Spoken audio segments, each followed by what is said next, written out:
जय हिंद दोस्तों। जिन लोगों ने ई श्रम कार्ड बनवा रखा है उन लोगों के लिए आज के इस वीडियो में मैं बहुत ही महत्वपूर्ण बातें बताने वाला हूं, और जिन लोगों ने अभी तक ई श्रम कार्ड नहीं बनवाया है उनके लिए भी मैं इस वीडियो में बताऊंगा। देखिए, जब आपने ई श्रम कार्ड बनवाया, अगर आप बनवा लिए हैं तो ठीक है, नहीं बनवाए हैं तो अभी भी आप ई श्रम कार्ड बनवा सकते हैं। जब आप ई श्रम कार्ड बनवाते हैं तो आपको बताया जाता है कि ई श्रम कार्ड पर आपको पेंशन मिलेगा, साथ ही साथ आपको 2 लाख रुपये का बीमा कवर भी मिलेगा, साथ ही साथ आपको 500 रुपये हर महीना मिलेगा। तो कोई बोलता है कि ई श्रम कार्ड से 5,000, 10,000, 20,000 का महीना मिलेगा। ये सभी बातें आपको ई श्रम कार्ड बनवाते समय बताई जाती है। तो इन सभी बातों को आज के इस वीडियो में मैं आपको बताऊंगा, और ये भी बताऊंगा कि अगर आपने ई श्रम कार्ड बनवा रखा है तो 2025 में आपको ई श्रम कार्ड से क्या क्या फायदे होंगे। इस वीडियो को आप शुरू से लेकर अंत तक जरूर देखिए, और चैनल को अभी तक आपने सब्सक्राइब नहीं किया है तो प्लीज सब्सक्राइब करके बेल आइकन को ऑन कर ले। चलिए वीडियो में आगे बढ़ते हैं। दोस्तों, सबसे पहले मैं आपको बता दूं कि ई श्रम कार्ड भारत सरकार क्यों बनवाई। तो मैं आपको बता दूं कि पूरे भारत में लगभग 40 से 50 करोड़ असंगठित मजदूर हैं जो दिहाड़ी का काम करते हैं। कोई रिक्शा चलाता है, कोई ठेला चलाता है, कोई ड्राइवर है, कोई धोबी का काम करता है, कोई नाई का काम करता है, कोई सब्जी बेचता है इत्यादि। ऐसे 40 से 50 करोड़ असंगठित मजदूर है। असंगठित मतलब किसी भी संगठन में काम नहीं करते हैं, ना उनको ईपीएफ मिलता है, ना ईएसआई का सुविधा है, ना किसी प्रकार का उनको पेंशन मिलता है। तो ऐसे मजदूरों के लिए भारत सरकार ने ई श्रम कार्ड बनवाई, जिससे कि भारत सरकार के पास में असंगठित क्षेत्र में काम करने वाले मजदूरों का डेटा एकत्रित हो सके। इसी के उद्देश्य से भारत सरकार ने ई श्रम कार्ड बनवाया। ई श्रम कार्ड अगर आप बनवा लेते हैं और रिक्शा चलाते हैं, ठेला चलाते हैं, सब्जी बेचते हैं, नाई का काम करते हैं, धोबी का काम करते हैं या प्राइवेट टीचर हैं, तो आपको ई श्रम कार्ड बनवा लेना चाहिए। ई श्रम कार्ड अगर आप बनवाते हैं तो आपका डेटा उसमें सेव रहता है, जैसे कि आपका एजुकेशनल डिग्री क्या है, आप क्या काम करते हैं, ये सभी डाटा सरकार के पास में ई श्रम कार्ड के माध्यम से पहुंच जाती है। तो इसी को ध्यान में रखते हुए सरकार ने ई श्रम कार्ड बनवाया। ई श्रम कार्ड बनवाते समय आपको बोला गया कि आपको 2 लाख रुपया का इंश्योरेंस मिलेगा। अब ये 2 लाख रुपया कब मिलता है, तो जैसे कि आपका ई श्रम कार्ड बन गया है और आप कहीं काम कर रहे हैं और किसी भी प्रकार का हादसा हो जाता है तो आपको 2 लाख रुपये मिलता है। जब उस हादसे में आपकी मौत हो जाती है या किसी भी प्रकार का एक्सीडेंटल मौत हो जाती है या अचानक दुर्घटना हो जाती है, उसमें आपको 2 लाख रुपया का मुआवजा मिलता है भारत सरकार की तरफ से जब आपकी डेथ हो जाती है। अब आपके मन में एक सवाल आता होगा कि हादसे में जब मृत्यु हो जाती है उस मजदूर की, तो 2 लाख रुपया किसको मिलेगा। तो मैं आपको बता दूं कि उस मजदूर के परिवारजनों को 2 लाख रुपये सरकार की तरफ से मुआवजा के स्वरूप मिलता है।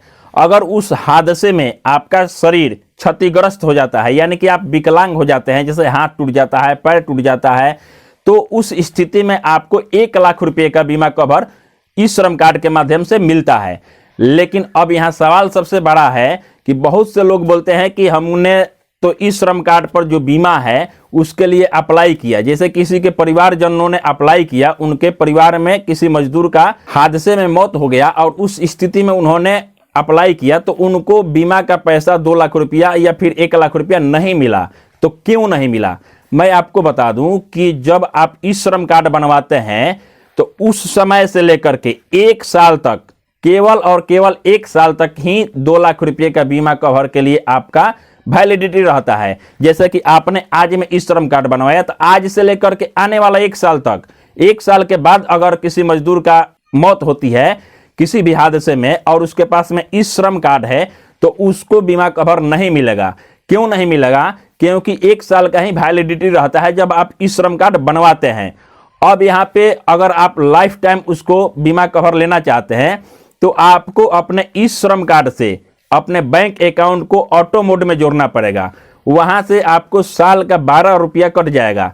मैं फिर आपको बता दूं कि साल का 12 रुपया, महीना का 1 रुपया कटेगा, आपके ई श्रम कार्ड में जमा होगा और आपको लाइफ टाइम, पूरे जीवन, आप कभी भी मजदूर के स्वरूप में आपका हादसा में क्षतिग्रस्त होता है तो आपको बीमा कवर जैसे आपका क्षति होगा, जैसे कि विकलांग होंगे तो 1 लाख रुपया, अगर मृत्यु हो जाती है तो परिवारजनों को 2 लाख रुपया मिलेगा। लेकिन इसके लिए आपको महीना का 1 रुपया पे करना होगा। अगर आपका बैंक अकाउंट आपके ई श्रम कार्ड से जुड़ा है और ऑटो पे मोड में है तो 1 रुपया महीना का कटेगा। 1 रुपया तो कोई ज्यादा हुआ नहीं, लेकिन आपको इससे 2 लाख रुपए का बीमा कवर मिल जाता है।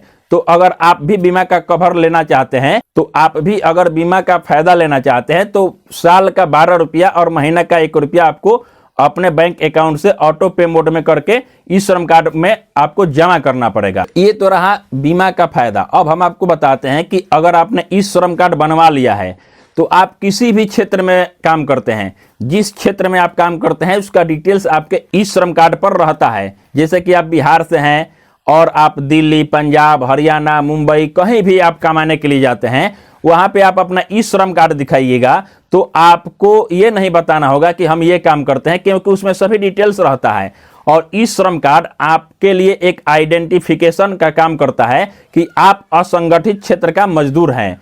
और इसका लाभ बताएं तो मैं आपको बता दूं कि जब भी किसी भी प्रकार का आपदा आती है, जैसे कोरोना काल आया था, कहीं पे बाढ़ आती है या कहीं पे मजदूर फंस जाते हैं, उस स्थिति में, या फिर किसी राज्य में राज्य सरकार का चुनाव होता है, उस स्थिति में ई श्रम कार्ड के माध्यम से 500-1000 रुपये का महीना राज्य सरकार देती है, क्योंकि आपके ई श्रम कार्ड पर आपका बैंक अकाउंट का डिटेल्स रहता है और डायरेक्ट पैसा डीबीटी के माध्यम से आपके अकाउंट में चला जाता है। अगर आप ये सोचते हैं कि हर महीना हमको 500 रुपया या 5000, 10,000, 20,000 रुपया मिले सरकार की तरफ से ई श्रम कार्ड पर, तो ऐसा बिल्कुल नहीं है। ई श्रम कार्ड एक केवल और केवल मजदूर की पहचान के लिए बनाया गया है। भारत सरकार इस श्रम कार्ड के माध्यम से मजदूरों का डिटेल्स देखना चाहती थी कि भारत में कितने असंगठित मजदूर हैं। अभी तक लगभग 30 से 32 करोड़ लोगों ने ई श्रम कार्ड बनवा रखा है और भी अभी ई श्रम कार्ड बन ही रहा है।